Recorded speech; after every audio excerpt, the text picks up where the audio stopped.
સહજાત્મ સ્વરૂપ પરમ ગુરુ વંદુ શ્રી ગુરુરાજ પ્રભુને અહો અલૌકિક જ્ઞાન જોને તીવ્ર જ્ઞાન દશામાં ક્યાંથી અવિરતિ પામે સ્થાન જોને ભાન ભૂલાવે તેવી ભીડે જાગ્રત શ્રી ગુરુરાજ જોને બીજા રામ સમાતે માનું સારે સૌના કાજ જોને બીજા વીર સમાતે માનું સારે સૌના કાજ જોને.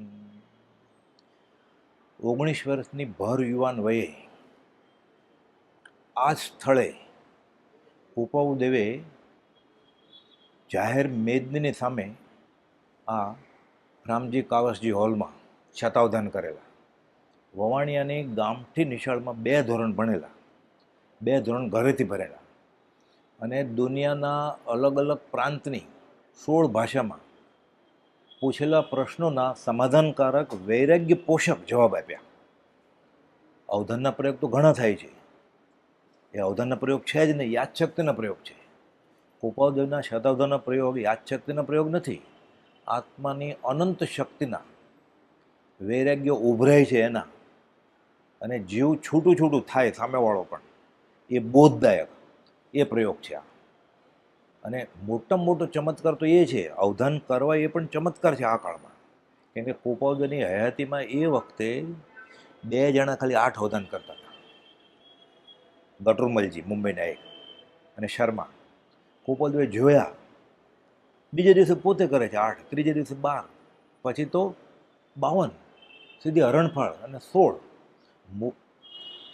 અવધાન સીધા કરે છે. એ તો ઠીક, શરૂ કરેલા 10 વર્ષની ઉંમર પહેલાં.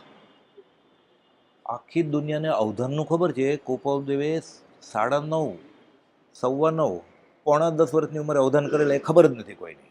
ધારસીભાઈને ઘરે વાત કરી કે આવો હેમરાજભાઈ, આવો માલસીભાઈ, ત્યારે કુપાઉદેવની ઉંમર 10 વર્ષની હતી. એ કહે છે કે અમે સાંભળ્યું છે કે તમે અવધાન કરો છો.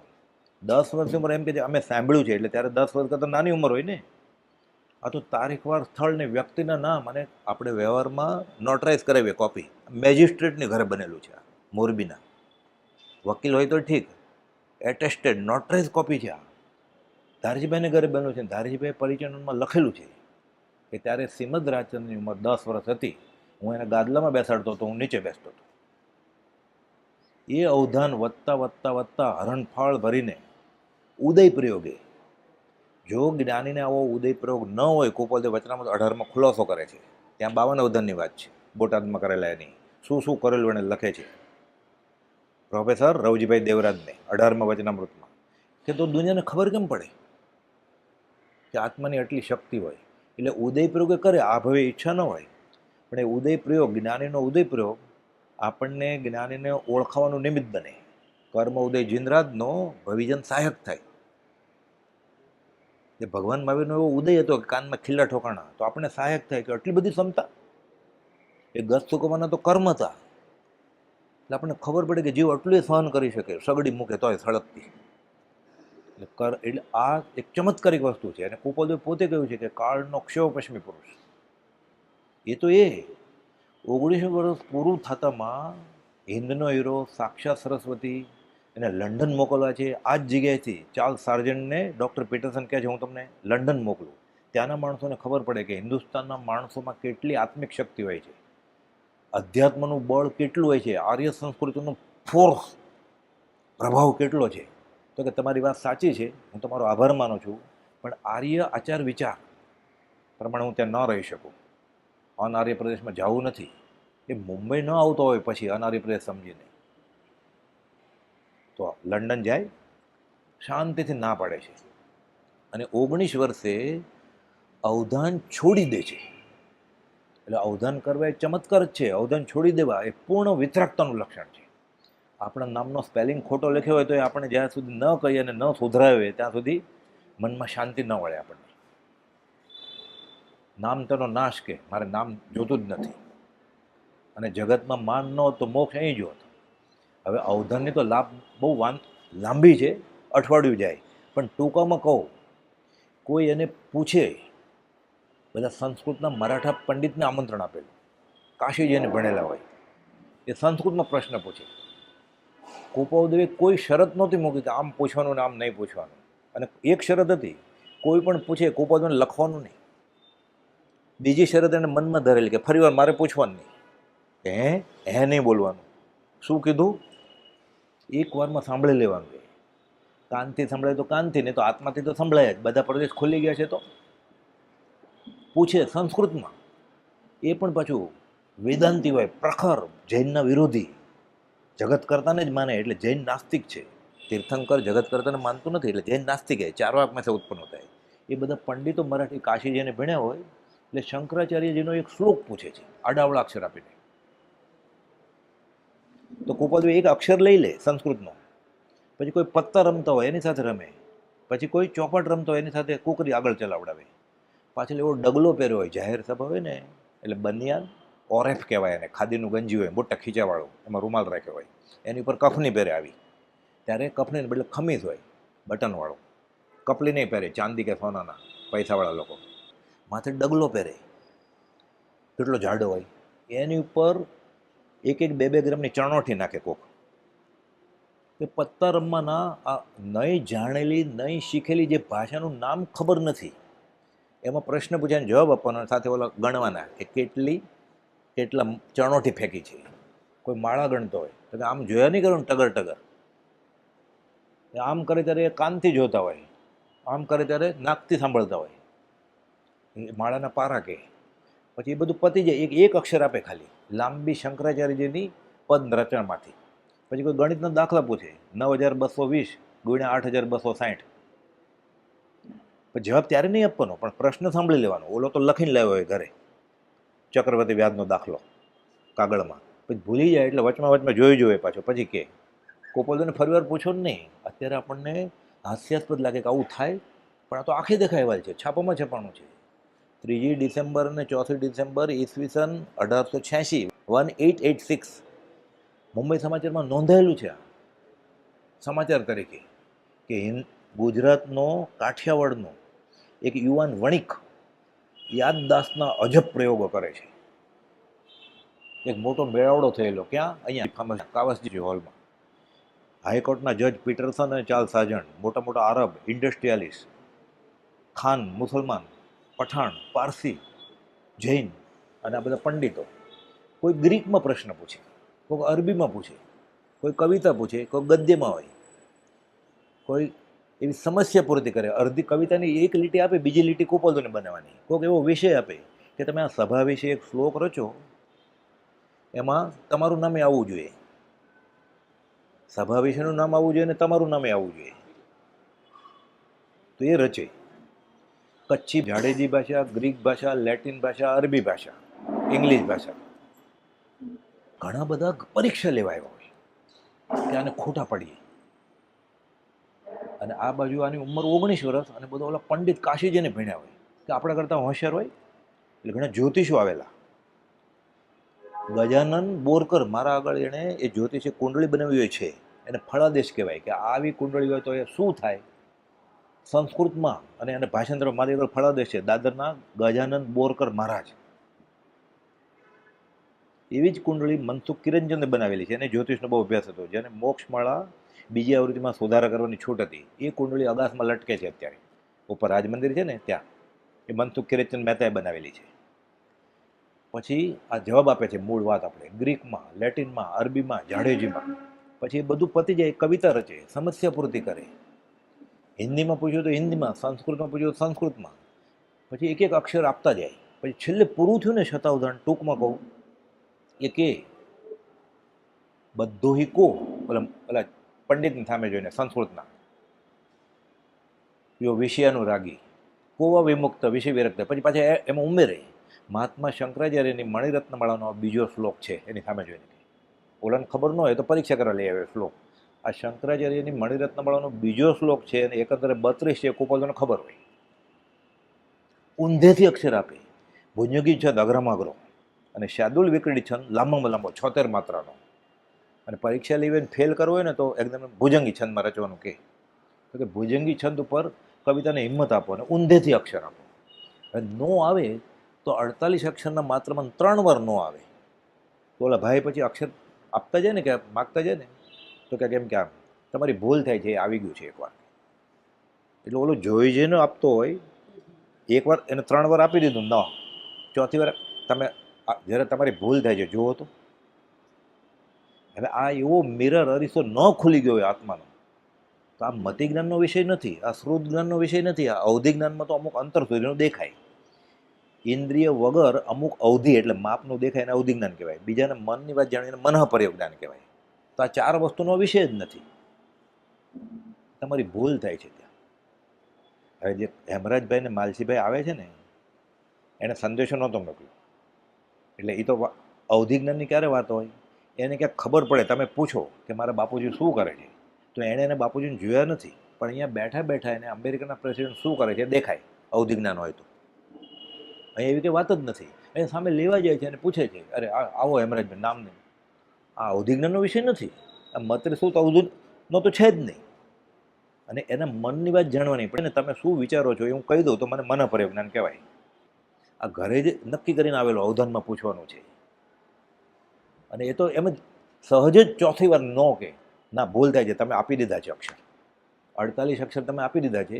તમે હવે એટલે વારા હોય ને, ચોપટ રમવા જાય, ચેસ રમવા જાય, શતરંજ પત્તા રમવા જાય, ઓલો કે હજી હું તમારો તો 48 થઈ ગયા છે, તમારે આપવાની જરૂર નથી. તો ઓલો ગણે એક માર્ક ન કર્યો એટલે એને ખબર ન હોય કે મેં તો આપી દીધા છે. આ ક્યાં જ્ઞાનમાં બેસે? એટલે એણે કહ્યું હું સર્વ પ્રકારે સર્વજ્ઞ છું, ગુજરાતીમાં લખીને આપ્યું. પણ આપણે ગળે ન ઉતરે સંપ્રદાયના ઝેરને લીધે. આ વાત છે આ. અને આ બધું કરીને તો બતાવ્યું, પછી પૂરું થાય ત્યારે 100 અવધાન પૂરા થાય પછી એમ કે તમે 62 ચણોથી ફેંકેલી, તમારા પારાના માળા 32 થયા છે. તમારું હુકમનું પાનું ઊંધા મૂકી દીધા હોય 52 પાના, આમ કાઢીને આમાં આ રહ્યું. અને ચેસમાં તો શું કરેલું, ચેસ જેને આવડતી હશે એને ખબર હશે, લમણા દુખે. એમાં કોઈ વચમાં ડિસ્ટર્બ કરે ને, કે મધર એમ કે જમવા આવો, તો એમ થાય આ ક્યાં વચમાં બોલાવ્યો મને, લિંક તૂટી જાય ને. ચેસ જેને આવડતી હોય એને ખબર હશે, શતરંજ. તો આ તો 99 કામ બીજા ચાલુ છે. અને પછી એ બધા પ્યાદા ચેસના, સિપાઈ, હાથી, ઊંટ, પ્રિન્સ, ઓલો વજીર, એ બધું સંકેલી લેવાનું. પછી 100 આઈટમ પૂરી થઈ જાય 99, એટલે એનો પાછી કન્ક્લુઝન આવે ત્યારે એ પાછા ગોઠવી દે. ચોપટની કોકરી ગોઠવી દે. એટલે ચોપટ એમ સોકટી કહેવાય. લાલ કલરની હોય, પીળા, લીલા અને સફેદ, એમ 4 કલર હોય. અને 4 ઇન્ડિપેન્ડન્ટ હોય, કે બે પાર્ટનર આમને સામને હોય. આખા પાંડવ તેમાં હારી ગયા ચોપટ રમવા. તે શોખથી ઉપાડી લેવામાં આવે. કપડું હોય એનું લાલ કલરનું, કાંઈ લીલા કલરનું, એ વાળી દેવાનું.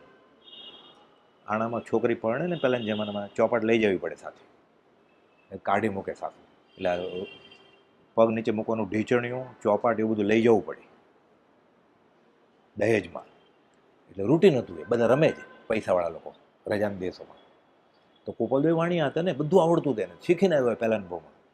તો કુકરી ઉઠાવી દીધી હોય પછી પાછા ગોઠવી દે, કે પીળી 3 કુકરી અહીંયા હતી, લાલ 2 મરી ગઈ હતી એટલે એમ ઉડાવી દીધી હોય, એટલે એ બાજુમાં રાખવાની, 2 જ રાખવાની, લીલી અને સફેદ એમ ગોઠવે. ચેસના પ્યાદા ગોઠવે, પત્તા હુકમનું પત્તું ગોઠવે. ગણિતના દાખલા કે તમારો જવાબ થાય છે 12,320. ઓલો પાછું જોયું, ઓલો ભૂલી ગયો હોય આંકડા, એવા ઓડ આંકડા લાવ્યા હોય તો જોવે, ના નહીં જોવો ફરી વાર. ના શું? તો કે હા, કેલ્ક્યુલેટર નહોતા ત્યારે. અને ખૂબીની વાત બીજી વાર તો પૂછવાનું જ નહોતું. એ તો આપણે પૂછીએ ને, ભાઈ તમારો પ્રશ્ન શું છે, બીજી વાર પૂછવાનું જ નહીં. અને છેલ્લે આવા સંસ્કૃતના શ્લોક બનાવે અને પાછા ઉપરથી કે આ મણિરત્નમાળાનો બીજો શ્લોક છે, શંકરાચાર્ય મળેલા, એ આડાવળા અક્ષર. આ શતાવધાન પૂરા થાય ત્યારે પાછું ગુજરાતીમાં ગુજરાતીની કવિતા ગાય, ઇંગ્લિશવાળાને ઇંગ્લિશમાં જવાબ આવે, ગ્રીકવાળાને ગ્રીકમાં આવે. અમે ઇંગ્લિશવાળાએ પૂછેલું, have you ever been in Mumbai? એટલે ત્યારે બોમ્બે કહેવાતું. Have you ever been in Bombay? તો કે પહેલાં આખો સવાલ ન પૂછ્યો હોય, શબ્દ કીધો તો હેવ, પછી ચોપાટ પત્તા 98 કામ, પછી બોમ્બે, પછી એવર, એ જોડી દે ને આખું વાક્ય બનાવે. Have you ever? આપણે અત્યારે કોઈ બીજા સિમ કાર્ડનો નંબર પૂછે તો મોઢે ન આવડતો હોય, કે ઉપર જોઈને કહું છું, મફતમાં વાપરે 3 વર્ષથી તોય સ્કીમમાં. તો એને ઓલો શું પૂછવાનું છે ખબર નથી, એ પૂછે કે તમે આ પૂછો, હેવ યુ એવર બીન બોમ્બે? કે હું પહેલાં આવેલો મોક્ષમાળાની પ્રભાવ ન કરવા માટે. તો ક્યાં શીખેલા? એટલે કયું જ્ઞાન કહેવાય? આ મત્રી શ્રુત અવધિ મન પરિમાં બેસ્યા, શીખી એમને બોલી શકાય? આપણે અત્યારે કોઈ કે ઊભા થઈને બોલો તો હું શ્રીમદ રાજચંદ્રનો સાચો મુમુક્ષુ છું, આપણે બોલી શકીએ? એક જ હું બીજું મહાવીર છું એમ બોલાય કેમ? એ આવી મેદનીમાં પારસી ને અરબીને ઓળખી દે તો ઠીક છે કે મારી આબરૂ રાખજો, મારું અપમાન નહીં કરતા બજાવે છે, હું કહું તો હા કરજો. તો પરીક્ષા લેવા આવેલા, એ પરીક્ષા 10 મરાઠા જ્યોતિષ, આ Gajanan head of the department Gajanan Borkar એ લખે છે પછી કે એ કુંડળી પરમેશ્વરची કુંડળી आहे, રામची. જેવી કુંડળી રામની છે એવી જ કુંડળી આની છે. એટલે એમાં લગ્ન કુંડળી અને પ્રશ્ન કુંડળી બધું, જન્મ કુંડળી બધું ઘણું બધું હોય. એટલે લગ્ન એટલે મેરેજ નહીં, લગ્ન કુંડળી આખી અલગ વસ્તુ છે. એમાં સેન્ટર ખાના નંબર 1માં સૂર્ય, ગુરુ, ચંદ્ર બધા 5 ગ્રહ ભેગા થાય ને પહેલા ખાનામાં, એટલે આ પરમેશ્વર ગ્રહ કહેવાય. આવું ક્વચિત રામની કુંડળીમાં આવું હતું, કુપોલની કુંડળીમાં આવું હતું. આ જ ભાવમાં બધા કર્મો ખપાવી નાખે એમ ભૃગુ સંહિતામાં અને જ્યોતિષના પુસ્તકમાં લખેલું છે. એ કુંડળી હતી એટલે બધા જ્યોતિષો મળ્યા, એમાંથી કોઈ કુપોલનો સગાવાલા નહોતા, કોઈ જૈન ધર્મને મહાવીરને માનતા નહોતા. એ કુંડળી પરમેશ્વરજી કુંડળી आहे અને ફળાદેશ આપે છે. એક એક નક્ષત્ર અને કુંડળીને જે હોય ને કે કેમ એ કેવા યોગ છે, ચંદ્રચૂડ યોગ ને આ યોગ ને તે યોગ, એ એકો એક યોગને લીધે 4 પાના ભરીને ફળ કે આમ હોય તો આમ થાય, આમ થાય. એટલે આ પુરુષ છેલ્લે બધા કર્મો ખપાવી અને શાશ્વત સુખનો ધણી થાય. એ મરાઠી જ્યોતિષોએ નિર્ણય લીધો છે, જૈન લોકોએ નહીં. જૈન લોકોએ તો નિર્ણય એક જ લીધો છે કે આ ગૃહસ્થ હતા, આ નિર્ણય છે બધા જૈનને. આ જૈનેતર લોકોએ નિર્ણય લીધો છે, મરાઠી લોકોએ, કે આ પરમેશ્વરની કુંડળી છે. એટલે કુપોદે 27મા પત્રમાં લખીને આપ્યું 20મે વર્ષે બનાવીને, મોટા બનાવીને, ચતુર્ભુજ બેચરને, કે 10 વિદ્વાનોએ મળીને મારી કુંડળીને ના ગ્રહોને પરમેશ્વર ગ્રહ ઠેરવ્યા છે. આ તો એના હસ્તક્ષરનું પત્ર છે મારી વાળા. એટલે આ શતાવધાન ના સાંભળીને બહુમાન થયું. હિંદના હીરા તો થઈ જ ગયેલા, સાક્ષાત સરસ્વતીનો એવોર્ડ મળ્યો. હિંદના હીરા જામનગરમાં એવોર્ડ મળેલો અને સાક્ષાત સરસ્વતીનો એવોર્ડ અહીંયા મળ્યો. અને સાથે પછી કહે છે તમે લંડન જાઓ, નહીં જાઓ. આ વિતરાગતા, પૂર્ણ વિતરાગતા, છોડી દઈશું. પછી એમ જાહેરમાં અવધાન કરવાનું છોડી દીધેલું, પણ કોઈનું કલ્યાણ થવાનું હોય એ રીતે પ્રભુશ્રીજીના ગુરુ હરકચંદજી મહારાજને દીક્ષા ગુરુને જોવાતા, એટલે ખંભાતના પાથરામાં બતાવ્યા 8 અવધાન. એને ખબર જ્ઞાની છે. પ્રભુશ્રીજી આઈડિયા કરી તરત જ એમ થઈ ગયું કે આ કોક છે જ્ઞાની. એમાં બોલ્યા કે આ કાળે શાહિક સંકિત ન હોય, અને કોપાલદોના માનવાવાળા એમ કહેતા હતા કે આ કાળે શાહિક સંકિત હોય. એટલે મહારાજે કોપાલદોને કહે છે કે આ કાળે ન હોય. કોપાલદો કે ન હોય, બતાવો તો ક્યાં લખ્યું છે? તો કે થાણાંગ સૂત્રમાં. તો કે લાવો થાણાંગ સૂત્ર. કાઢ્યું, મળ્યું જ નહીં. પછી એને ખબર પડી હરકચંદજી મહારાજને કે આ કોક છે જ્ઞાની પુરુષ. પ્રભુશ્રીએ તક ઝડપી લીધી. પોતાના દીક્ષા ગુરુને પૂછ્યું, હું એને અવધારું પહેલાં મળે? તો હા. ગુરુને પૂછીને ગુરુ બદલાવી લીધા પ્રભુશ્રીએ. ત્યારે અર્જન્ટ તત્કાલ ગુરુ બદલાવી નાખે. સ્વચ્છંદ કર્યો જ નથી. પોતાના દીક્ષા ગુરુને પૂછ્યું હું ઉપર જઈને એને અવધારું? તો કે હા જાઓ. ઉપર 3 નમસ્કાર કરીને ગુરુ બદલાવી લીધા. પછી ગુરુ બદલામાં થોડું પૂછવાનું હોય, છૂટાછેડા લેવા પૂછવું પડવાનું. હું બીજે પરણું એમ પૂછે? ભાગી જઈને પછી પરણાઈને અને આજ્ઞા લઈને બદલાવ્યા ગુરુ, અને 3 નમસ્કાર કર્યા. આપણને આ વસ્તુ મળી છે. વાત તો ખૂટે એવી નથી, પણ અત્યારે એટલું પૂરું કરીએ. અવસરે લંબાણપૂર્વક શતાવધાનની વાત કરશું. સહજાત્મ સ્વરૂપ પરમ ગુરુ. સહજાત્મ સ્વરૂપ પરમ ગુરુ શોભન શોરઠ દેશ વિશે સાગર કેરે તીર ગંધર્વ વાણિયા માહે પ્રગટ્યા વર્તમાન મહાવીર રે અતિ અતિશયશાળી શુભ સંસ્કારી જ્ઞાન અવતારી રત્ન દયદાતા શ્રીમદ રવજી મહેતાના આત્મા શ્રી દેવા અંગરા જબક દેવીના પ્રાણપતિ પ્રભુ શ્રીમન સુખના પ્રાત રે લીજે અમને તારી અહો ઉપકારી જ્ઞાન અવતારી રત્ન ત્રયદાતા. પરમ કૃપાળુ દેવે અવધાન કર્યા એ તો જગ જાહેર છે, પણ તેઓએ અવધાનમાં શું કર્યું તે આપણે સમજવાની કોશિશ કરીએ. પરમ કૃપાળુ દેવના અવધાન એ ફક્ત હાજર જવાબી, ક્ષયોપશમ કે યાદ શક્તિના પ્રયોગ ન, એ તો આત્માની અનંત શક્તિના ઉગાડની વાનગી હતી. હવે સૌથી પહેલા એક પાઠી શું તે સમજવાની આપણે કોશિશ કરીએ. તેમાં આપણે એક દાખલો લઈએ. મગધ દેશના ધનાનંદ રાજા તેમને સપ્તાહ નામના શ્રાવક મંત્રી હતા. તેને 2 પુત્ર શ્રેયક અને સ્થૂળીભદ્ર અને 7 પુત્રીઓ હતી. હવે આ 7 પુત્રીનો ક્ષયોપશમ કેવો હતો કે પહેલા નંબરની પુત્રીને એકવાર સાંભળે અને એને યાદ રહી જાય. બીજા નંબરની પુત્રીને 2 વાર સાંભળે અને એને યાદ રહી જાય.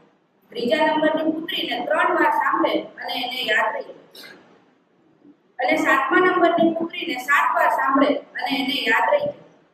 અહીંયા રાજ દરબારમાં વરારુચિ નામનો પંડિત રોજ આવે અને મહારાજને નવા શ્લોક સંભળાવે અને ખુશ થઈ મહારાજ તેને રોજ 108 સ્વર્ણ મુદ્રા ભેટ સ્વરૂપ આપે. આ તો રોજનું થયું. એટલે મંત્રીએ રાજકોટ બચાવવા માટે રાજાને સમજાવવાનો ખૂબ પ્રયત્ન કર્યો, પણ રાજા કાંઈ માન્યા નહીં. એટલે મંત્રીએ પછી એક યુક્તિ સૂચવી. બીજે દિવસે પોતાની 7 પુત્રીને પડદાની પાછળ ઊભી રાખી દીધી અને રોજની જેમ પંડિત આવતા હતા એ પંડિત આવ્યા અને રાજાની સામે શ્લોક બોલ્યા. એનું બોલવાનું પત્યું એટલે મંત્રી ઊભા થઈ અને તરત જ બોલ્યા કે આ શ્લોક તો મને મારી પુત્રીએ કાલે જ કીધો. પંડિતે માન્યો નહીં. એટલે મંત્રીએ પડદાની પાછળથી પહેલા નંબરની પુત્રીને બહાર બોલાવી અને તેને શ્લોક બોલવા કહ્યું. હવે પહેલા નંબરની પુત્રીના ક્ષયોપશમને લીધે તેને એકવાર સાંભળે અને એને યાદ રહી જાય. એટલે એને પંડિતનું એકવાર તો સાંભળી લીધું એટલે એ બોલી. પછી બીજા નંબરની પુત્રીને બોલાવી. બીજા નંબરની પુત્રીએ એકવાર પંડિતનું સાંભળ્યું અને એકવાર પોતાની મોટી બહેનનું સાંભળ્યું એટલે 2 વાર સાંભળ્યું એટલે એ બોલી. એવી રીતે ત્રીજા નંબરની પુત્રી આવી. તો ત્રીજા નંબરની પુત્રીએ પહેલી વાર પંડિતનું સાંભળ્યું અને પછી 2 વાર પોતાની મોટી બહેનનું સાંભળ્યું એટલે 3 વાર સાંભળી લીધું એને એટલે એ બોલી. આમ 7મા નંબરની પુત્રી આવી અને તેણે 7 વાર સાંભળ્યું એટલે એ બોલી. આને કહેવાય એક પાટી. એક પાટીમાં જે સામેવાળાએ પ્રશ્ન પૂછ્યો તેનો જવાબ ન આપે, પણ જે ક્રમમાં જે સવાલ પૂછ્યો એ જ ક્રમમાં એ બોલી. હવે એક પાટી આપણે હજી વધારે સમજવા માટે એક ડેમો જોઈએ. આપણામાંથી જે 14 જણા છે એ પોતપોતાના શબ્દો, અક્ષરો, કાવ્યો કે ગણિતનો દાખલો જે બી છે એ પોતાની સાથે તૈયાર રહે અને એક ક્રમમાં બોલી જાય. એક પાટી તેના જવાબ નહીં આપે, પણ જે ક્રમમાં એને પ્રશ્ન પૂછાયેલા છે તે જ ક્રમમાં તે બોલી જશે. એટલે આપણને સમજવામાં સહેલું થઈ જશે કે એક પાટી કહેવાય છે. 133 ભાગ્યા 7 ઓછા 13 વત્તા 4 ગુણ્યા 5. 10% વાર્ષિક ચક્રવર્તી વ્યાજે 12,600 રૂપિયા 2 વર્ષે કેટલું વ્યાજ થાય?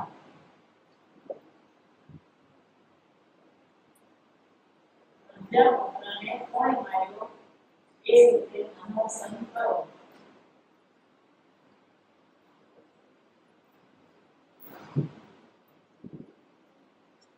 સાગરની ફી કેમ મળે છે તે વિશે પ્રોડક્શન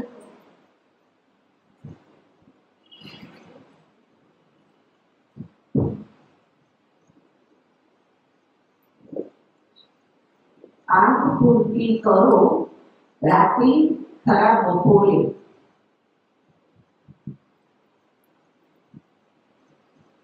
કર્મની ગતિ વિશે નારાજ કર્યા. ધર્મ વિશે કવિત કર્યું.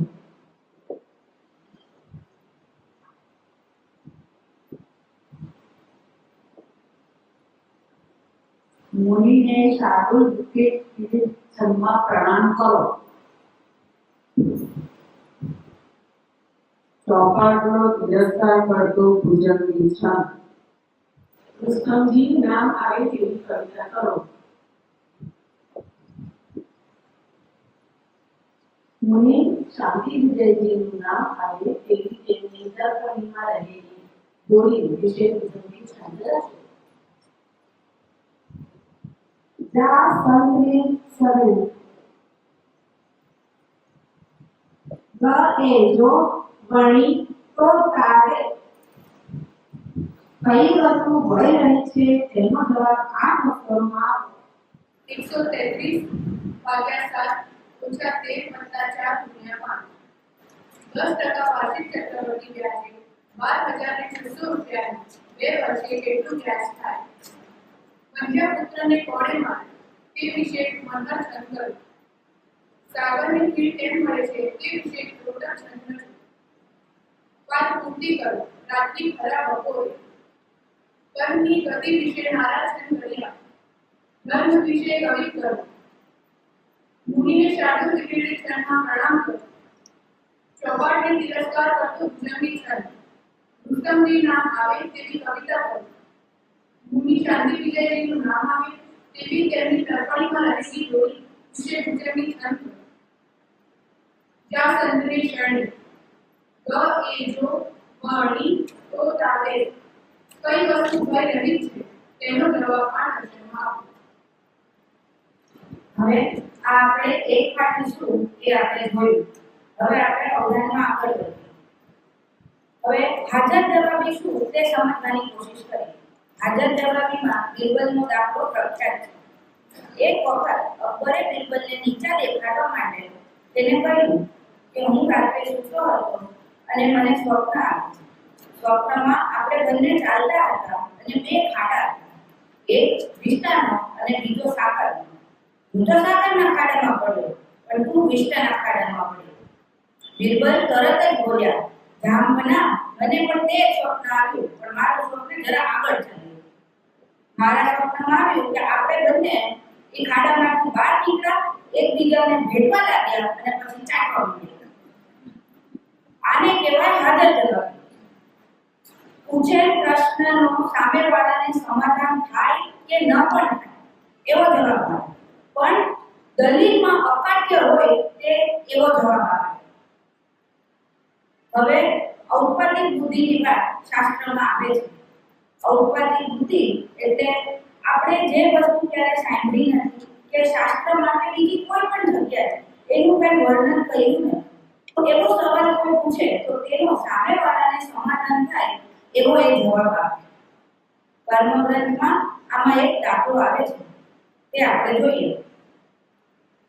એક જૈન મુનિ પાસે વેદાંત પંડિત જાય છે અને તેને કહે છે, તમે તો કેવાને તમારા ભગવાન માનો છો જે તમારી ઉપર કઈ ઉપકાર જ ન કરતા, પણ અમને તો જુઓ, અમે તો સૂરજ દેવને અમારા ભગવાન માનીએ છીએ. સૂરજ છે તો જીવન છે, અમને તેનો ઉપકાર વેદાય છે અને એના લીધે રોજ અમે તેની પૂજા કરીએ છીએ.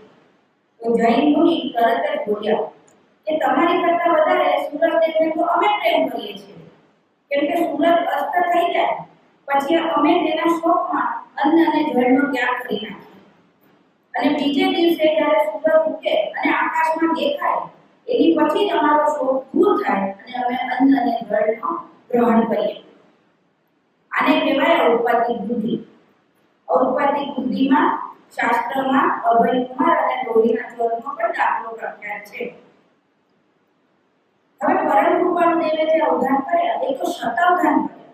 શતાવધાન એટલે એકી સાથે 100 કાર્યો કરવાના. હવે કોઈનો ક્ષયોપસમ ખૂબ સારો હોય તો તે ગણિતના દાખલા એકદમ ફટાફટ કરીને બતાવે. કમ્પ્યુટર કરતા પણ તેજ અને કમ્પ્યુટરની ભૂલ પડે પણ તેની ભૂલ ન હોય. દાખલા તરીકે શકુંતલા દેવીનો ગણિતમાં ક્ષયોપસમ ખૂબ સારો હતો એટલે તેઓ ગણિતના દાખલા જ્યારે ગણે ત્યારે કમ્પ્યુટર કરતા પણ તેજ ગણે અને કમ્પ્યુટરની ભૂલ પડે કે કમ્પ્યુટર અટકી જાય પણ તે અટકે એની ભૂલ ન હોય. તેમના આ ક્ષયોપસમને લીધે આખી દુનિયામાં આશ્ચર્ય થયું અને તેના કારણે તેમનું નામ ગિનિસ બુક ઓફ વર્લ્ડ રેકોર્ડમાં આવ્યું. હવે જો ગણિતના એક વિષયમાં ક્ષયોપસમ સારો હોવાથી ગિનિસ બુક ઓફ વર્લ્ડ રેકોર્ડમાં નામ આવે અને આટલી પ્રસિદ્ધિ મળે તો પરમ કૃપાળુ દેવે તો શતાવધાન કર્યા હતા, તો તેમનું નામ ક્યાં આવવું જોઈએ અને કેટલી પ્રસિદ્ધિ મળવી જોઈએ. હવે આપણે અવધાનમાં કેવા પ્રશ્નો પૂછેલા હતા તે આપણે પહેલા સમજવાની કોશિશ કરીએ. એટલે કેવા પ્રશ્નો અને કેવા સંજોગોમાં પૂછાતા હતા તે આપણે સમજીએ, પછી તેના ઉત્તર કૃપાળુ દેવ કેવી રીતે દેતા હતા એ આપણે આગળ જોઈશું. આપણે ચાલુ ગણિતના દાખલાથી કરીએ. ગણિતનો દાખલો એક લઈએ, 133 ભાગ્યા 7 ઓછા 13 વત્તા 4 ગુણ્યા 5. હવે આનો જવાબ તમે મને આપો. ફરી બોલો. આપણે જ્યારે આ ગણિતનો દાખલો આખો સાંભળ્યો તો આપણે બીજા કોઈ કામ કરતા નહોતા સાથે. આપણે એક જ લાઈનમાં આખો ગણિતનો દાખલો સાંભળી તો એ દાખલો ગણવાની તો દૂરની વાત છે, આપણને આંકડા જ પહેલા ક્યાં બોલે તો એ જ આપણને યાદ ન રહે. અને જો આપણને ગણિતનો આખો દાખલો યાદ રહ્યો પણ હોય તોય આપણે પેપર અને પેનની મદદથી આપણે ગણવું પડે. હાથથી ગણીએ કાં તો કેલ્ક્યુલેટર તો લેવું પણ એમાં પછી હાથથી ગણવામાં આપણી ભૂલ પડે બોલવામાં. તો પરમ કૃપાળુ દેવને જ્યારે આ ગણિતના દાખલા પૂછાતા ત્યારે આ જે ગણિતનો દાખલો હોય જે ભાઈ પૂછતા હોય એ ભાઈ ખાલી એટલું જ બોલે 133/7 એટલું બોલે પછી એ ભાઈનું બોલવાનું કામ પતી. પછી પરમ કૃપાળુ દેવ બીજા 99 કામ કરે અને એ ભાઈનો જ્યારે પાછો વારો આવે ત્યારે એ દાખલો એ ભાઈ આગળ વધારે અને એમ કે ઓછા 13.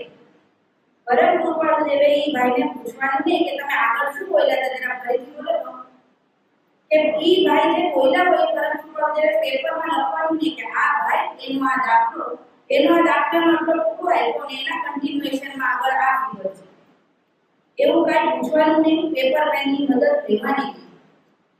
ઈ બોલે એ સાંભળવાનું અને આગળ વધવાનું. પાછા એ ભાઈનો વારો આવે ત્યારે એનો દાખલો આગળ બોલે.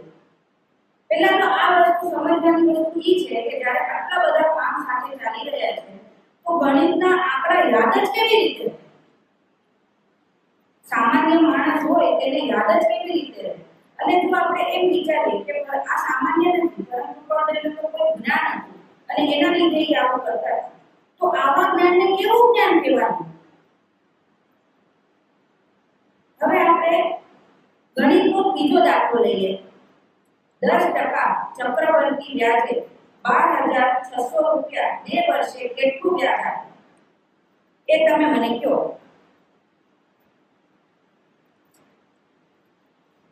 હવે આ ગણિતનો દાખલો આપણે એક લાઈનમાં આખો સાંભળી લીધો. આપણી મગજમાં બીજી કોઈ જ વસ્તુ નથી, ફક્ત આ એક દાખલો છે તેનો જવાબ દેવાનો છે.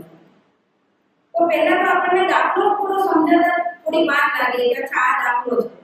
પછી આપણે એને પેપરમાં લખીએ, ગણીએ યા તો કેલ્ક્યુલેટરમાં એને કેલ્ક્યુલેટ. પણ પરમ કૃપાળુ દેવને જ્યારે આ પ્રશ્ન જે ઢોલે પૂછ્યો ત્યારે એનો વારો આવ્યો ત્યારે એ એક લાઈનમાં આ દાખલો બોલી એનું બોલવાનું તો પતી ગયું. પછી પરમ કૃપાળુ દેવ બીજા બધા કામ કરે. એ બીજા બધા કામ કેવા કરતા હતા એ આપણે આગળ જોશું. પણ બીજા બધા કામ કરે, સવાલના જવાબ આપે, ટુકડામાં જવાબ આપે અને પછી હવે આ ભાઈનું તો બોલવાનું પતી ગયું છે કે તે આખા પ્રયોગમાં ઈ ત્યારે બોલશે જ નહીં કેમ કે એનો એક લાઈનનો સવાલ હતો. ઈ પતી ગયો બોલવાનું. તો આખા 100 કામ બધા પૂરા થઈ જાય અને બધાને જ્યારે જવાબ દેવાનો વારો આવે ત્યારે સામાન્ય માણસને ઈ યાદ જ કેવી રીતે રહે કે આ ભાઈ એનો આ ગણિતનો દાખલો જે પહેલા રાઉન્ડમાં બોલ્યા અને એનો આ જવાબ. સામાન્ય બુદ્ધિ પ્રમાણે આપણે વિચારીએ તો આ યાદ રાખવું શક્ય કેવી રીતે છે? પેપર કે પેન લેવાની નથી કે સામેવાળા ભાઈ જે પ્રશ્ન પૂછે છે એને પૂછવાનું નથી કે તમે જે પહેલા રાઉન્ડમાં પૂછ્યું પાછું બોલો. તો આ બધી વસ્તુમાં આવા સંજોગોમાં આ શક્ય જ કેવી રીતે? હવે શતરંજમાં પરમ કૃપાળુ દેવને સમસ્યા પૂછાઈ. એ સમસ્યા કેવી હતી તે આપણે સમજવાની કોશિશ કરીએ. એક ભાઈએ તેમને પૂછ્યું, વંજા પુત્રને કોણે માર્યો તે મને છંદમાં કહો. હવે સામાન્ય માણસ અને સામાન્ય બુદ્ધિ પ્રમાણે આપણને પહેલા પ્રશ્ન રજૂ લાગે. આપણે શું વિચારીએ કે વંજા કોને કહેવાય? જેને સંતાન ન હોય, જેને છોકરા ન હોય એને વંજા કહેવાય. તો જેને છોકરા જ નથી એના પુત્રને મારવાનો કઈ રીતે? એ મરે જ કેવી રીતે જે માણસ જ નથી? પણ પરમ કૃપાળુ દેવને જ્યારે આ પ્રશ્ન પૂછાતો ત્યારે પરમ કૃપાળુ દેવને વિચારવાનો ટાઈમ નહોતા. આમ પ્રશ્ન પૂછ્યો અને અંદર સ્પોટ એને જવાબ આપ્યો. તો પરમ કૃપાળુ દેવે વિચાર્યું ક્યારે કે આ પ્રશ્ન બરાબર છે કે અજુગતો છે? અને એમાંય પ્રશ્ન પૂછ્યો એટલે એનો જવાબ તો દેવાનો જ છે. તો એ વિચાર્યું ત્યારે કે એક તો પહેલા વંજ્યા એનો પુત્ર એને મારવાનો, એની કવિતા કરવાની અને એ પાછી મનોરંજનમાં કરવાની. આ વિચાર્યું ક્યારે, કવિતા બનાવી ક્યારે અને સામેવાળાને આપી. હવે કૃપાળુ દેવે આ સમસ્યાની જે કવિતા બનાવી એ કેવી કવિતા બનાવી તે આપણે જોઈએ તો આપણને તેમની બુદ્ધિનો અંશ માત્ર એક ખબર પડે. કવિતા છે પ્રેમ ધરી પૂછું એક કવિ કરને કામિની ખલકના ખેલ અજબ દેખાય છે સર્વને સંતાન સુખ સંસારમાં સાંભળે છે એ જ માટે વંધ્યાત્મનો જીવન લખાય છે કહો કવિરાય એનું કૃપાધિકરણ મને કહે કવિ ક્યાંથી થાય એનું આમ થાય છે ઉદર પ્રવેશ પહેલા પ્રભુને ત્યાંથી પડાવી વંધ્યાપુત્ર મહારાને કોઈ ચાલ્યો જાય છે. તો બીજા કોકે તેમને એવી સમસ્યા પૂછી કે સાગરને ફીટ કેમ વળે તે કોટક છંદમાં કહો. હવે આ સમસ્યા પર આપણને પૂછે તો આપણે શું વિચારીએ કે સાગરના પાણીમાં ક્ષાર હોય અને એ પાણીમાં ફોર્સ આવે એના લીધે ફીટ વળે. હવે એની કવિતા કેવી રીતે કરવી?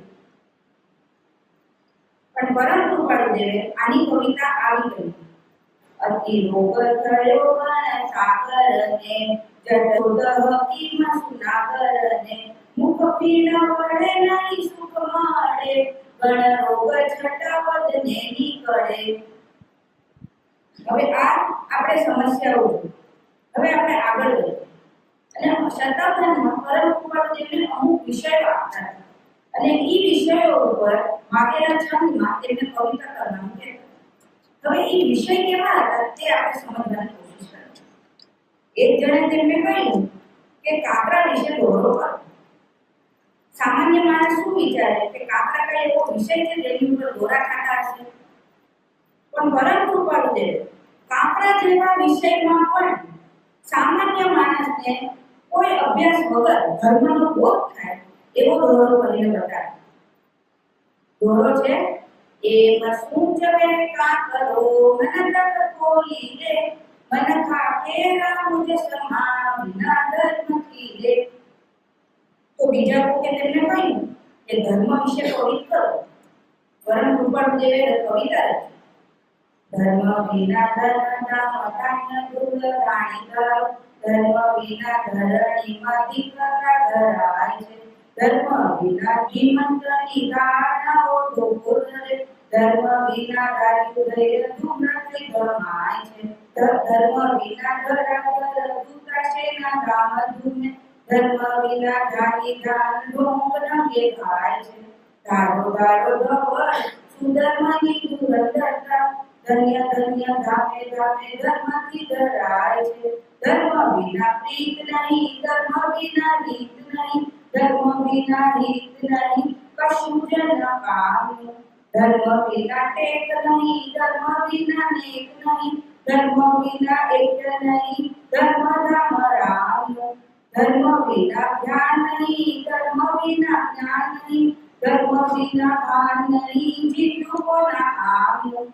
ધર્મ વિના તાન નહીં ધર્મ વિના સાન નહીં ધર્મ વિના ગાન નહીં વચન તમામનું.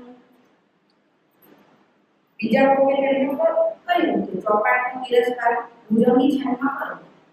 પરમ કૃપાળુદેવે છંદ કર્યું રાજ તે ધર્મનું ધૂળ જાણી વળી ફેરવ્યું કૌરવો શિર પાણી તજી તું પ્રતાપે ગણની જરાણી હવે જોઈ ચોપાટ તારી કમાણી. હવે આ છંદમાં આપણે જોઈએ તો પરમ કૃપાળુદેવે આખો ઇતિહાસ તાજો બનાવ્યો. સામાન્ય માણસને જેને કોઈ અભ્યાસ નથી તો એને મહાભારતમાં શું થયું ખબર જ તો પરમ કૃપાળુદેવે આ મહાભારતના પાંડવ અને નળ રાજાએ જે મોટામાં મોટી ભૂલ કરી ચોપાટ રચીને અને તે ભૂલને લીધે તેઓ આખી જિંદગી દુઃખી થયા કે એક કવિતામાં કહી દીધું. એટલે સામેવાળા માણસને જેને ધર્મનું કંઈ જ્ઞાન ન હોય તેને ખબર પડી જાય કે ચોપાટનો તિરસ્કાર કેમ ભણવાનો. હવે બીજા કોકે તેમને કહ્યું કે કર્મની ગતિ વિશે નારાજ છંદ કરો. તો કર્મની ગતિ એ તો એવો વિષય છે જેની ઉપર મોટા મોટા ગ્રંથો લખાયેલા છે પણ પરમ કૃપાળુદેવે સામાન્ય માણસને તરત જ સમજાઈ જાય અને તે જમાનાની વર્તમાનની રાજકારણની પરિસ્થિતિને લઈ અને આખો છંદ. બ્રિટિશર લોકોએ વડોદરાના રાજાને રાજગાદી ઉપરથી કાઢી અને તેને જેલમાં નાખ્યા અને એમની રાજગાદી ઉપર ગાયકવાડને બેસાડ્યા. પરમ કૃપાળુ દેવે આ દાખલો લઈને આખો એક છંદ છે. વડોદરે વસેલ આ સયા ચિરાગ સાંભરે અધિપતિ નસીબની ગતિ વતી થયો કરે ઘણી છતાં મલ્હારરાવ કેદમાં ગયા અરે ગતિ વિચિત્ર કર્મની તું હશે તો શું કરે. હવે આપણે આગળ વધીએ અને આપણે શબ્દો પરમ કૃપાળુ દેવને શતાવધાનમાં શબ્દો આપતા. હવે એ સમજવા માટે આપણે પહેલા એક નાનો દાખલો લઈએ. આપણે ખાલી 3 શબ્દો લઈએ અને તેનું આપણે વાક્ય બનાવવાની કોશિશ કરીએ. શબ્દો છે જા, શરણે, સંતરે. હવે આ શબ્દમાંથી તમે મને વાક્ય બનાવીને કહો. જા સંતને શરણે.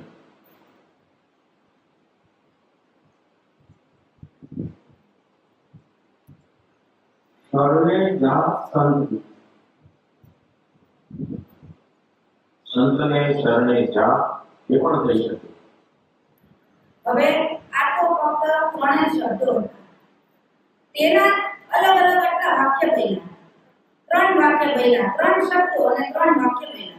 તો પણ જે વાક્યો બોલતા હતા તેને મારા મનમાં કયું વાક્ય છે એ તો ખબર જ ન પડી.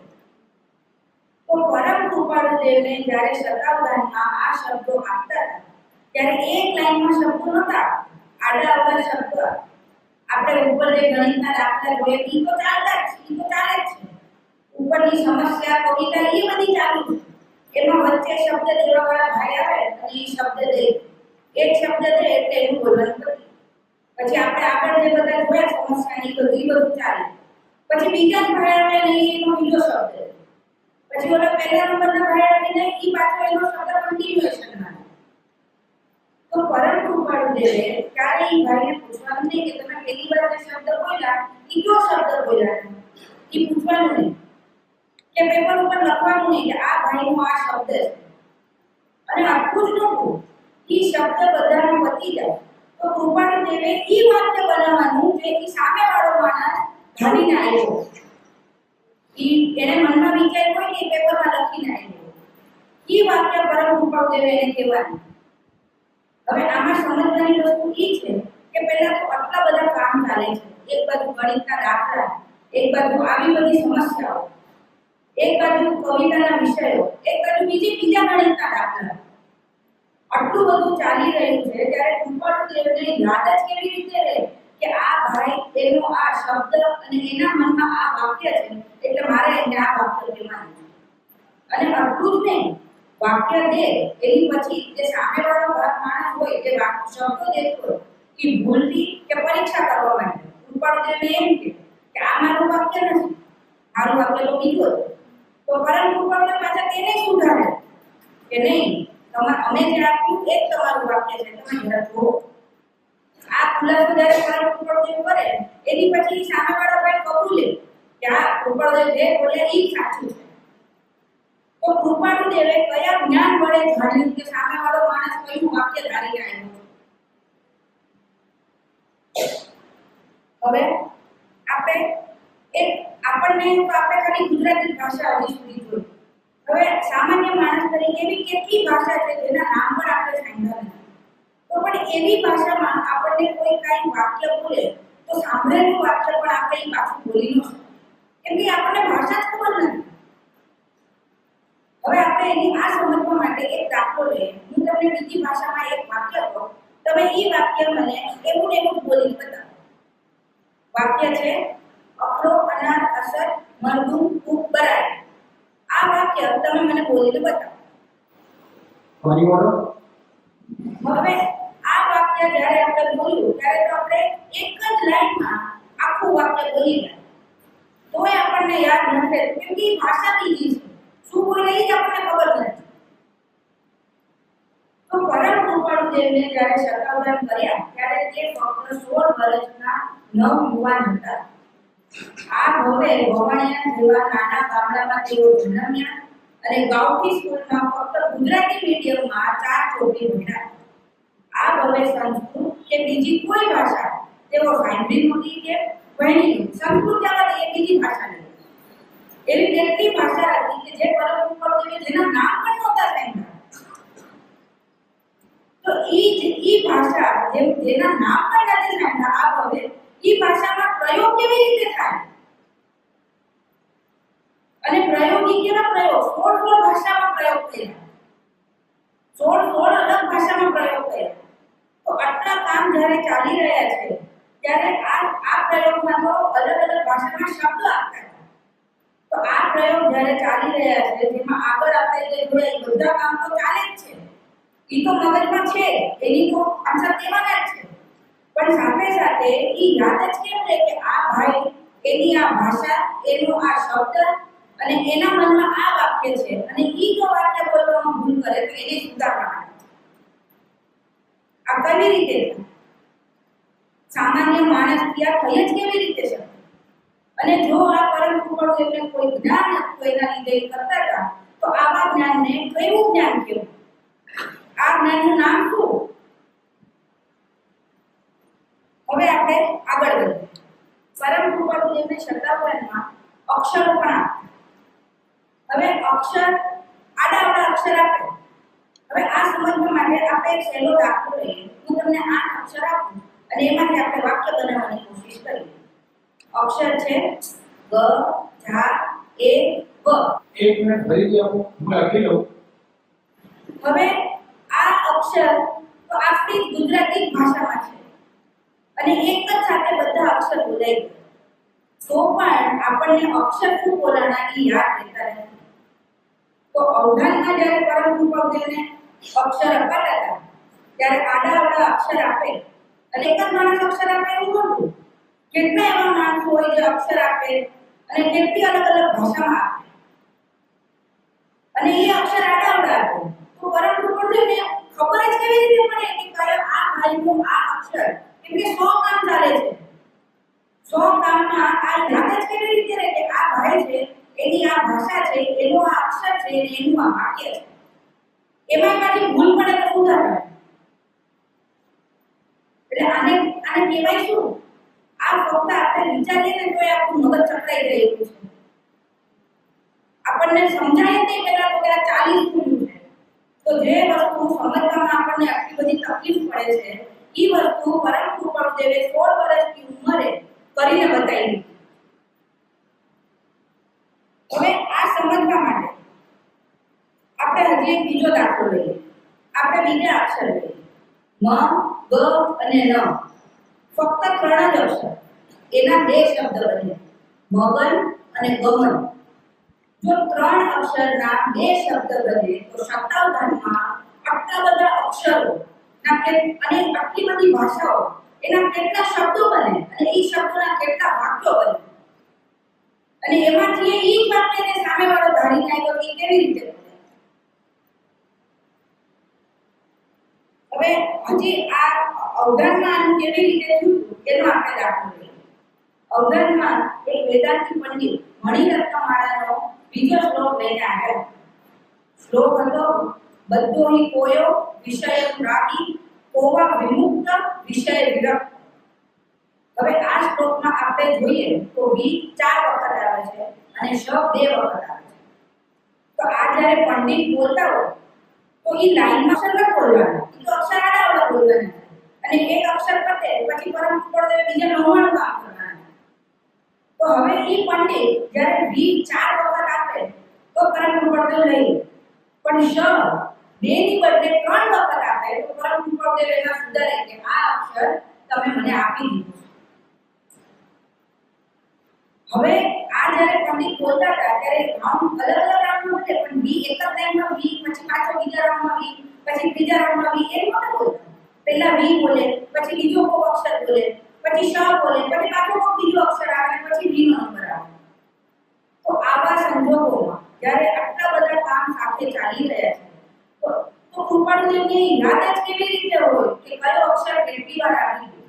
એ સમજાય જ કેવી રીતે કે પહેલા તો શ્લોક કયો, એમાં અક્ષર કયા અને કયો અક્ષર કેટલી વાર અને ઈ ભાઈએ કયા અક્ષર આપી દીધા છે. એટલે ઈ અક્ષર જો એ ફરીથી બોલે તો એમાં ભૂલ પડી જાય સુધાર. આ થાય જ કેવી રીતે સામાન્ય માણસ. હવે આપણે આગળ વધીએ અને અવધાનના પરમ કૃપાળુદેવને એક ભાઈએ એમ કીધું કવિતાને ભુજંગી છંદમાં હિંમત આપો અને એનો 42મો અક્ષર જો. હવે જે ભાઈ આ પ્રશ્ન પૂછે છે ઈ તો સામાન્ય જ ભાઈ છે એટલે એને તો યાદ રહે નહીં. એટલે ભુજંગી છંદમાં 48 અક્ષર આવે એટલે ઈ પેપર ઉપર 48 બોક્સ કરીને આપે ખાના. અને જ્યારે પરમ કૃપાળુદેવને એને કહ્યું કે 42મો અક્ષર આપો તો એ 42 નંબરના બોક્સની અંદર પરમ કૃપાળુદેવ જે અક્ષર આપી લખી. કેમ કે ઈ તો સામાન્ય માણસ છે ને એને યાદ કેવી રીતે રહે? એક હારે તો અક્ષર દેવાના નથી. એક અક્ષર આપી દીધો એટલે પરમ કૃપાળુદેવ પછી આગળ વધે બીજા બધા કામ કરે. એટલે બીજી વાર આપણે એ ભાઈ પ્રશ્ન પૂછે નહીં, આખો પ્રશ્ન વાંચેલો પૂછે એમ જ પૂછે કે 32મો અક્ષર આપો. તો પરમ કૃપાળુદેવને કયા જ્ઞાન વડે યાદ થયું કે આ ભાઈનો પહેલાનો પ્રશ્ન પહેલા રાઉન્ડમાં જે પ્રશ્ન પૂછાલો તો યાદ હતો અને પછી તો એ બધા કામ કરતા હતા અને પાછો જ્યારે એનો વારો આવ્યો ત્યારે એ 32મો અક્ષર એને પૂછ્યો તો અચ્છા આ પ્રશ્ન હતો અને એનો આ અક્ષર હતો. તો એ ખબર જ કેવી રીતે પડે કે સામેવાળો માણસ કયા શ્લોકનો તો કયો અક્ષર પૂછે છે અને એ શ્લોકમાં કેટલા અક્ષર છે અને કઈ જગ્યાએ કેટલા અક્ષર કેટલી વાર છે ખબર જ કેમ પડે. હવે આપણે આ વસ્તુને હજી સારી રીતે સમજવા માટે આપણે એક દાખલો લઈએ. આપણને બધાને 20 દ્વારા તો આવડે જ છે. ચલો આખા 20 દ્વારા નહીં પણ પહેલી લાઈન તો બધાને આવડે જ છે. રાત્રે ઊંઘમાંથી ઉઠાડીને પૂછે તો પહેલી લાઈન 20 દ્વારાની તો બધા જ બોલી જાય. તો 20 દ્વારાની પહેલી લાઈનનો 13મો અક્ષર કયો છે એ તમે મને કહો.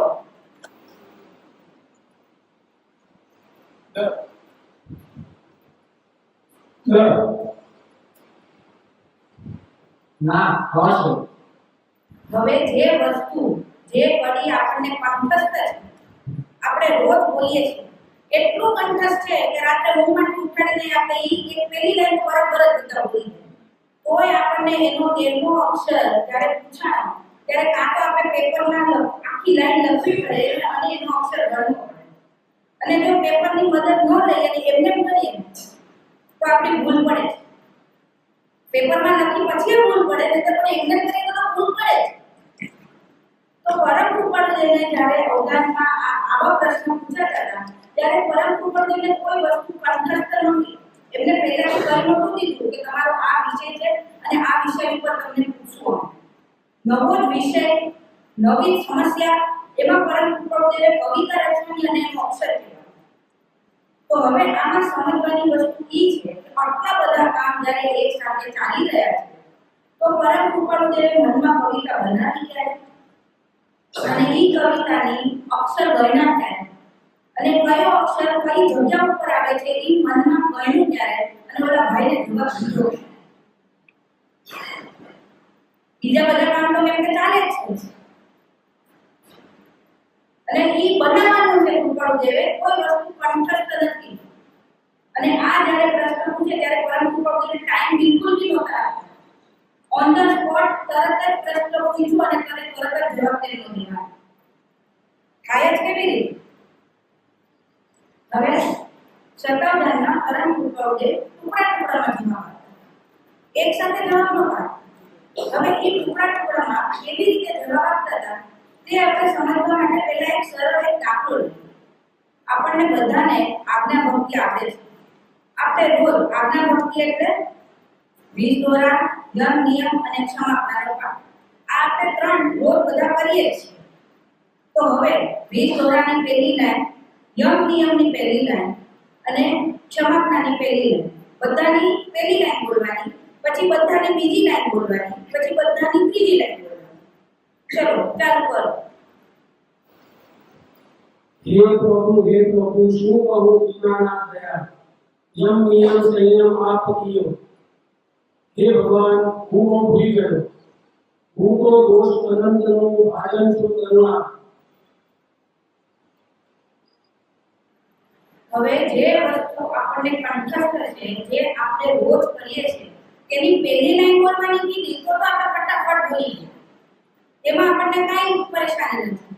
પણ હવે બીજી લાઈન બોલવાનું કીધું ત્યારે આપણે મનમાં પહેલા પહેલી લાઈન બોલવી પડે છે અને પછી વિચારવું પડે છે કે અચ્છા આ પહેલી લાઈન તો હવે બીજી લાઈન આ કેમ કે ટાઈમ નથી એટલે એ બોલવામાં આપણે ભૂલ થઈ જાય જે ગોખેલું છે એમાં આપણી ભૂલ થાય છે તો પરમ કૃપાળુ દેવે કોઈ વસ્તુ ગોખેલું નહોતું ઓન ધ સ્પોટ નવી કવિતા બનાવવાની એટલે હવે આમાં આપણે એ સમજીએ કે કૃપાળુ જવાબ કેવી રીતે આપે આપણે આગળ જે સમસ્યાઓ જોઈ વંજા પુત્ર તો પરમ કૃપાળુ દેવે એ સમસ્યા જ્યારે પૂછાણી ત્યારે એ ભાઈને પરમ કૃપાળુ દેવે એક લાઈન આપી દીધી અને પછી આગળ વધ્યો પછી પહેલો રાઉન્ડ નથી ચાલતો હતો એટલે બીજા ભાઈએ પણ પ્રશ્ન પૂછ્યો અને પરમ કૃપાળુ દેવે એની પહેલી લાઈન આપીને આગળ વધ્યો આમ ટુકડા બધા ટુકડા જવાબ આપ્યા પછી બીજા રાઉન્ડમાં ઈ ભાઈએ જે વંજા પુત્રનો પ્રશ્ન પૂછ્યો તો પરમ કૃપાળુ દેવે આખું પૂછવા નહીં કે તમે પહેલા રાઉન્ડમાં શું પ્રશ્ન પૂછ્યો તો જરા બોલો કે પરમ કૃપાળુ દેવે પેપર ઉપર લખ્યું નથી કે આ ભાઈ એનો આ પ્રશ્ન હતો અને એનો પહેલો ટુકડો મેં આ આપ્યો છે ફટાફટ બધું ચાલે છે એમાં કૃપાળુ દેવે બધાને એક એક લાઈન આપી દીધી છે બીજો રાઉન્ડ આવે એટલે ઈ ભાઈની સામે જોઈ અને પરમ કૃપાળુ દેવને બીજી લાઈન આપે આ સામાન્ય માણસથી શક્ય કઈ રીતે હવે આપણે આને હજી વધારે સમજવા માટે આનું એક આખું ડેમોન્સ્ટ્રેશન હવે આપણામાંથી 14 જણા પોતપોતાના સવાલની સાથે તૈયાર છે અને બાકીના બધાને પેપર અને પેન આપેલી છે એમાં જે પ્રશ્ન પૂછાય છે એ પ્રશ્ન લખે અને જેના ટુકડાનો જવાબ મળે છે એ પહેલા પ્રશ્નની નીચે પહેલા પ્રશ્નના ઉત્તરમાં જે ટુકડો મળે એ લખે બીજા પ્રશ્નની જે લખ્યો એની નીચે બીજા પ્રશ્નના ઉત્તરમાં જે ટુકડો મળે એમ લખે એમ 14 પ્રશ્નના જવાબ 14 સવાલ અને તેના જવાબ બધા એક એની નીચે લખતા અને છેલ્લે જ્યારે આખું અવધાન થશે આખું ડેમોન્સ્ટ્રેશન પતી જશે અને એકી સાથે બધા જવાબ આપણને મળશે અને એ આપણે જોશું તો આપણને ચમત્કાર લાગ્યા વગર રહેશે નહીં આ તો ન ભૂતો ન ભવિષ્ય 133 ભાગ્યા 7 10% વાર્ષિક ચક્રવૃદ્ધિ યાદી 12,600 બે વર્ષે પૂર્ણ સંધ્યા પુત્રને કોણે માર્યો એ વિશે મનોરંજન કરો પ્રેમ ભરી ખુશીઓ એક કવિ કરે કામી સાગરને ફેર કેમ મળે છે તે વિશે પ્રોડક્શન અતિ રોગ થયો વરસાદે જળશોધ હોગી સુનાગર આગ પૂર્તિ કરો રાત્રિ ખરાબ બપોરે કચ્છ મુકતી બીમાર છે ગઈ વીરતા ગોળ કર્મની ગતિ વિશે નારાજ ન કર્યા વડોદરે વસે આ સયાજીના સાંભળે ધર્મ વિશે કવિ કહ્યું ધર્મ વિના ધનધામ ધન્ય દૂર મળી જાય ધર્મ વિના ધરણીમાં જીવતા ધરાય છે મુનિને સાધુ પ્રેમ સન્મા પ્રણામ કરો માયા માન મનોજ મોહ મમતા વિદ્યા મોહી ચોપાટનો તિરસ્કાર કરતો ભૂજનનો સંત કર્યું રાજ્ય તે ધર્મ મૂળ મૂળ જાણી મુસ્તમી નામ આવે તે કવિતા કહો ઊંચી લોક સમસ્તની ગુણસરી વિદ્યા વિલાસે કરી મુનિ શાંતિ વિજયજીનું નામ આવે તેની દર્પણીમાં ઘણી જોડી વિશે ભૂજનની ચર્ચા છે નસીબ ભાગ્યશાળી અને શ્રેષ્ઠ છે જા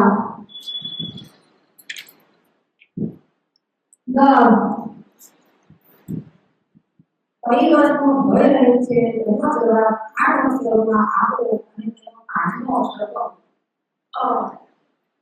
હવે પહેલો રાઉન્ડ પૂરો થયો હવે આમાં ઘણા ખરા જે કવિતાના સમસ્યાના પ્રશ્નો હતા એ પૂછાઈ ગયા અને તેની પહેલી લાઈન બધાને આપી દીધી હવે જે પ્રશ્ન પૂછાઈ ગયા છે એ પ્રશ્ન પાછા પૂછાશે નહીં બીજા રાઉન્ડમાં જે પ્રશ્ન અધૂરા હતા શબ્દોના કે અક્ષરોના એ જ પ્રશ્ન પાછા પૂછાશે એકવાર જે પ્રશ્ન આપી દીધા છે એ પરમ કૃપાળુદેવ બીજા રાઉન્ડમાં પૂછતા નહોતા કે તમારો પહેલો પ્રશ્ન કયો એ મને જરા પાછું કહો તો એવું પૂછતા નહોતા. હવે બીજો રાઉન્ડ ચાલુ થાય છે. બેન હવે તમારો જવાબ આપો. કલ્પના ખેડ આહા અજબ દેખાય છે. મુખ પીડ મળે નહીં સુખ મળે પણ રોગ છટા મને નહીં કરે. અજવાળું એવું કર્યું રાત્રિ ખરાબ હતું. અધિપતિ નસીબની પ્રતિપતિ થયો કરે. ધર્મ વિના ધીમતની ધારણાઓ ધોકો રહે. ધર્મ વિના ધાર્યું ધૈર્ય ધૂમે પેટ મારે છે. કોરી ધર્મ ધરેડ જ્ઞાન કરતી સારેડ ધૈર્ય વળી ફેરવ્યું કૌરવો શીર પાણી. તેથી મુજ સમાજ આ અવસરે તાદ્રશ્ય રાજી રહી. રહી શાંતિની તર્પણીમાં સુસેવી. સંતને એ બીજો અક્ષર આપો. જ હવે ત્રીજો રાઉન્ડ ચાલુ થાય છે.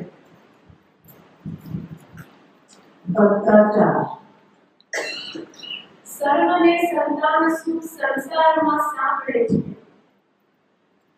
ઘણી છતાં મદાર રાવ કેદમાં ગયા ફરી. હું તો રહી ગઈ. આપનો જવાબ અપાઈ ગયો છે.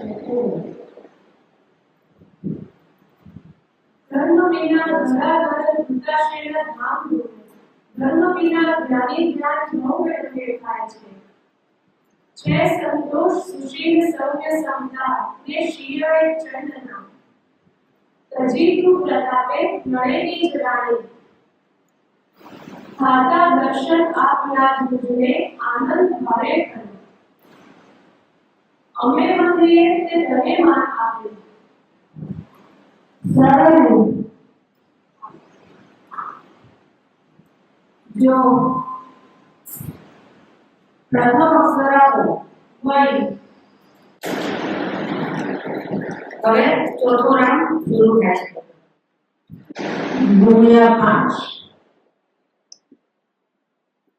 એ જ માટે ગંજાતળો જીવતલ થાય છે. ગતિ વિચિત્ર કર્મની તું હર્ષ શોક શું ધરી. ધારો ધારો દ્રવળ સુધર્મની ધુરંધરતા.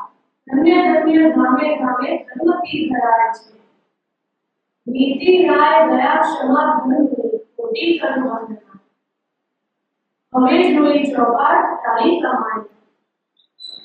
આપે આમુદ શક્તિ ને વિરક્તા હું સાર્થક થઈ ગયું. પછી વળવું શું ઘણી કારણ આપે. આપના બધા શબ્દો લેવાઈ ગયા છે. વાહ. સાતમો અક્ષર આપો. ય પાંચમો રાઉન્ડ હવે શરૂ થાય છે. કહો કવિ રાય એનું કૃપાથી કારણ મળે. ધર્મ વિના પ્રીત નથી. ધર્મ વિના રીત નથી. ધર્મ વિના રીત નથી. કશું જન કામ નહીં. છઠ્ઠો અક્ષર આપો. વ હવે છઠ્ઠો રાઉન્ડ શરૂ થાય છે. કહે કવિ ત્યાંથી થાય એનું આમ થાય છે. ધર્મ વિના ટેક નહીં. ધર્મ વિના લેખ નહીં. ધર્મ વિના એક્ય નહીં. ધર્મ નામ રામ નહીં. તો બીજો અક્ષર આપો. બીજો અક્ષર અપાઈ ગયો છે. બીજો નામ આઠમો અક્ષર. છે. સાતમો રાઉન્ડ હવે શરૂ થાય છે. ઉદર પ્રવેશ પહેલા પ્રભુને ત્યાંથી વળાવી. ધર્મ વિના ધ્યાન નહીં. ધર્મ વિના જ્ઞાન નહીં. ધર્મ વિના ભાન નહીં. જીવ્યું વાળા કામ નહીં. વાહ. તમે જે બોલ્યા એ વ અક્ષર અપાઈ ગયો છે. બીજો આપો. તા. બીજો અક્ષર આપો. રા હવે આઠમો રાઉન્ડ ચાલુ થાય છે. વંધ્યા પુત્ર મારા વારે કોઈ ચાલ્યો જાય છે. ધર્મ વિના દાન નહીં, ધર્મ વિના સાર નહીં, ધર્મ વિના ગાન નહીં, વચન અસમાન. બે ચોથો અક્ષર આપો. જ હવે ગણિતના દાખલા, શબ્દો અને અક્ષર એની સિવાય જે કાવ્ય અને સમસ્યા બધી હતી તેના ટુકડા ટુકડામાં બધા રાઉન્ડમાં એક પછી એક બધાના જવાબ આપી દીધા છે. હવે એક સાથે કેવી રીતે બધા જવાબ પરમ આપતા હતા એ આપણે સમજવાની કોશિશ કરીએ.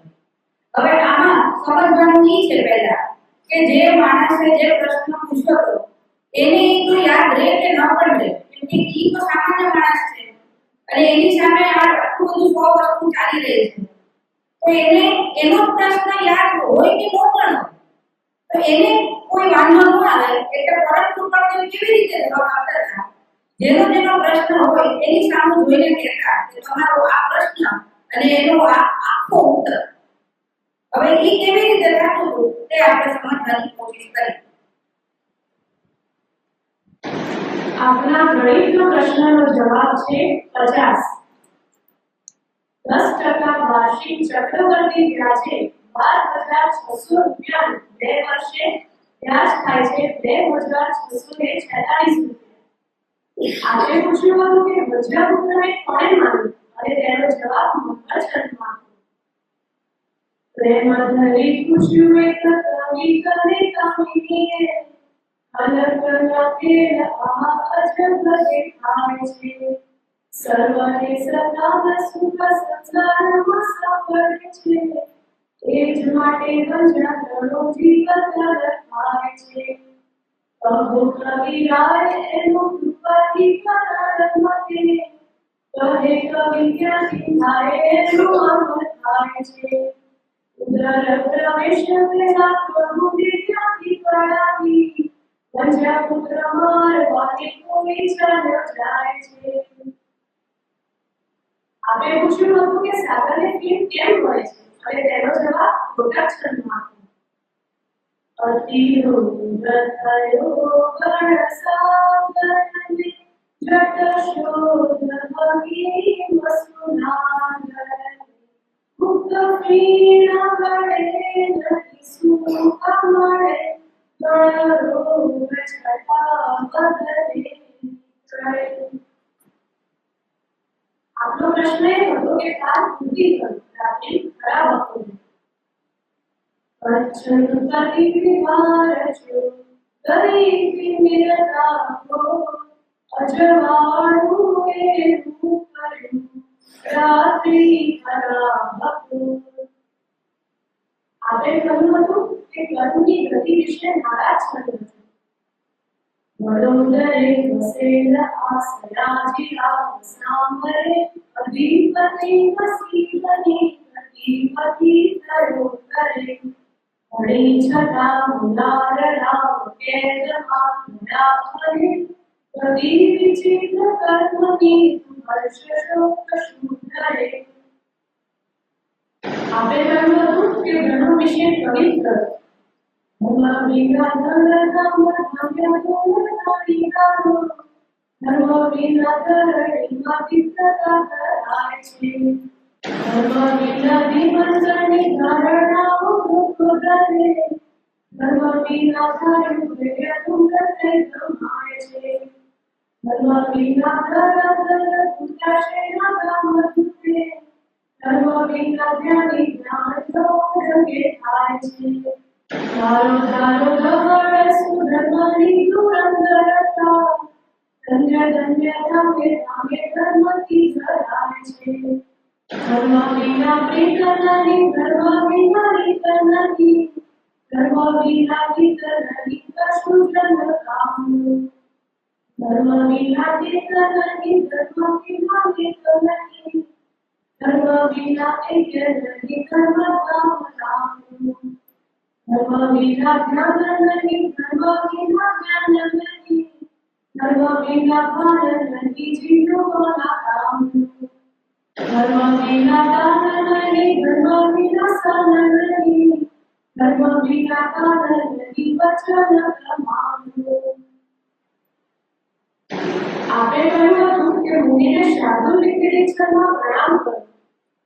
મારા માલ મનોજમો અનુમતા મિત્રા પ્રમોરી મુનિ મોરી ધર્મ ધરે જ્ઞાન ધરતી મારે હૃદયી ધરતી છે સંતોષ સુશીલ સૌમ્ય સમતા નિશીરણે ચંદના નીતિરાય દયા ક્ષમાધર મુનિ કોટી કરું વંદના. આપણે પૂછ્યું હતું કે ચોપાટને તિરસ્કાર કરતો ગજબી છે. કહ્યું રાજ તે ધર્મનું ગુણગાણી ઘડી ફેરવ્યું કૌરવો શિરવાણી તજી તું પ્રતાપે નળીની જરાણી હવે જોઈ ચોપાટ તારી કહાણી. આપણે કહ્યું હતું કે રુસ્તમજી નામ આવે તેની કવિતા કહ્યું. ઊંચી લોક સમસ્તની મનસથી વિદ્યા વિલાસે ધરી તેવી મુજ સમાજમાં પસરે તાદ્રશ ગાજી રહી. આ તાદ્રશ ગા પરમાજ મુજને આનંદ મારે થયો. આપે આજ શક્તિને નિરખતા હું સારથા થઈ ગયો.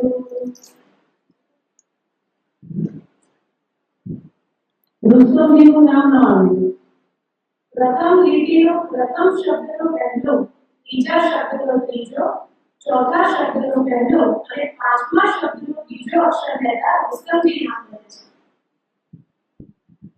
આપણે પૂછ્યું હતું કે આની જે મુનિનું નામ આવે અને તેમની તરફડીમાં રહેલી બોલી તે વિશે ગુજરાતી છે. રસી ભાગ્યશાળી તને શ્રેષ્ઠ કહેવી રવિ શાંતિ મેતા થોડી માં સુસેવી અમે વંદીએ તે તને માન આપે જીવન ભૂષો કરી કાવ્ય માપે. આપણે જે આડા અવળા શબ્દો આપ્યા હતા તેનું વાક્ય બને છે સંતને શરણે જા.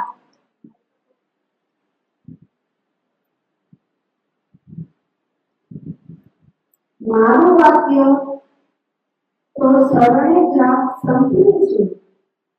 અમે કહીએ છીએ તેમાં સરળ લખ્યું છે. ફરીથી તમારી વાત કરી છે. આપણે જે આડા અવળા અક્ષરો આપ્યા હતા તેનું વાક્ય બને છે જો કહીએ તો દેવતા. મારું વાક્ય તો ધોની એક તો દેવતા છે. ફરીથી તમે શી રીતે જાણો? આત્માની અનંત શક્તિ. આપણે પૂછ્યું હતું કે કઈ વસ્તુ એવી છે જે થઈ રહી છે અને તેનો ઉત્તર 8 અક્ષરોમાં હતો. તેનો જવાબ છે વૈરાગ્ય જ રહે છે. હવે આપણે આખું અવધાનનું ડેમોન્સ્ટ્રેશન જોયું. જે પરમ કૃપાળુદેવને 100 વસ્તુ કરવાની હતી એ આપણે 14 માં સમજવાની કોશિશ કરી. હવે આપણે બધાને પેપર પેન તો આપી હતી. તો હવે સૌથી પહેલા મને તમે ઈ કહો કે આપણામાંથી કોણે બધા સવાલ અને એના બધા સવાલના ટુકડા ટુકડા લખીને રાખ્યા છે. ઈ કહો મને.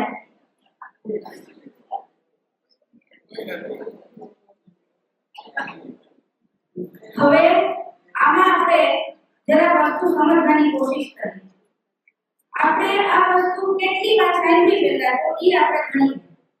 સૌથી પહેલા જ્યારે એક પાર્ટીનું આપણે ડેમોન્સ્ટ્રેશનની વાત કરી અને જે એક પાર્ટીમાં જે પ્રશ્ન પૂછાતા ત્યારે આપણે એકવાર સાંભળ્યું. પછી એક પાર્ટીએ જ્યારે ડેમોન્સ્ટ્રેશન કર્યું અને એના પણ ઉત્તર દઈને પ્રશ્ન જ હતા ત્યારે આપણે બીજી વાર સાંભળ્યું. પછી જ્યારે અવધાન શું છે એ સમજવાની કોશિશ કરી, એમાં પણ ઘણા બધા પ્રશ્નો અને તેના ઘણા બધા ઉત્તર આપણે જોયા. પછી જ્યારે અવધાનનું ડેમોન્સ્ટ્રેશન ચાલુ થયું ત્યારે જે 14 સવાલ જે પૂછવાવાળા હતા એ પૂછતા હતા અને આપણે તે પણ જાણ્યા. અને એ અવધાનના ડેમોન્સ્ટ્રેશનમાં જેમાં એના ઉત્તર મળતા હતા એ આપણે ટુકડા-ટુકડામાં અને એક સાથે બધું જોયું. અને છેલ્લી વાર જ્યારે એક સાથે જ્યારે સવાલના જવાબ આપતા હતા ત્યારે અવધાનના ડેમોન્સ્ટ્રેશનમાં આખા પ્રશ્ન અને એના આખા ઉત્તર એ બધું જોયું. હવે આટલી બધી વાર સાંભળ્યા પછી આપણે લખી નથી શકતા કેમ કે આપણને યાદ નથી રહેતું. તો પરંતુ પરમદેવે સાંભળીને બનાવવાનું નહોતું, સાંભળીને ખાલી બોલવાનું નહોતું, પરંતુ પરમદેવે નવી જ વસ્તુ, નવા જ વિષયો, નવી જ ભાષા ઉપર કવિતા રચીને બનાવવાની હતી. આ જો આપણને એવું લાગતું હોય કે આ સામાન્ય નથી અને પરંતુ પરમદેવને કોઈ જ્ઞાન હતું અને એના વડે આ થતું હતું, તો આ જે આપણે ડેમોન્સ્ટ્રેશન જોયું, જે ડેમોન્સ્ટ્રેશન સમજવામાં જ આપણું મગજ ફાટી જાય અને આપણું મગજ ચકરાઈ જાય છે. જે સમજવામાં આપણને આટલી તકલીફ પડે છે એ પરંતુ પરમદેવે 16 વર્ષની ઉંમરે કરીને બતાવ્યું હતું. તો આ જ્ઞાનને કયું જ્ઞાન કહેવું?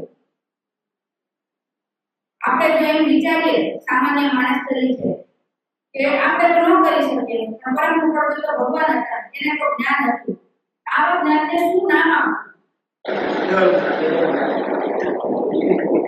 પૂજ્ય મગન બાપા કહેતા કે પરમ પરમદેવે અવધાન કર્યા એ તો ચમત્કાર જ છે, પણ અવધાન છોડી દીધા એ કેવો ચમત્કાર?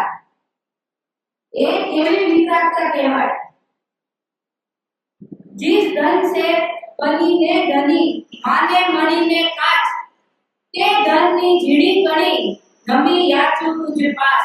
હે રાજ નમી યાચું તુજ પાસ, સદાત્મ સ્વરૂપ પરમ ગુરુ.